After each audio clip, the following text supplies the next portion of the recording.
още един пример за вакви и слични постъпки. Закон за итна постъпка, намерно е поднесен во итна постъпка, затоа што Законот за енергетика во моментот кога го поднесовме имаше приоритетно значење и се знае што е итна постъпка. Во таква ситуација председателот на собранието има обврска да свика седница и побрзо од 10 дена.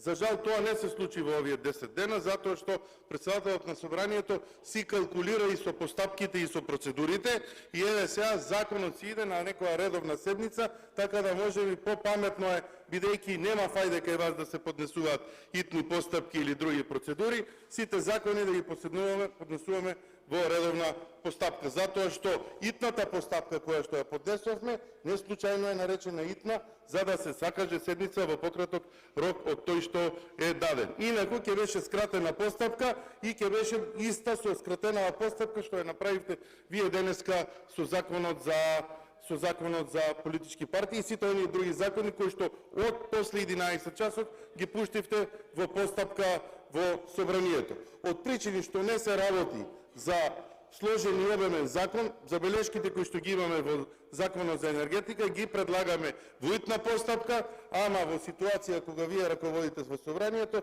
изгледа како да се во скратена постапка и затоа барам собранието да ги поддржи истите да ги дискутираме. Благодарам.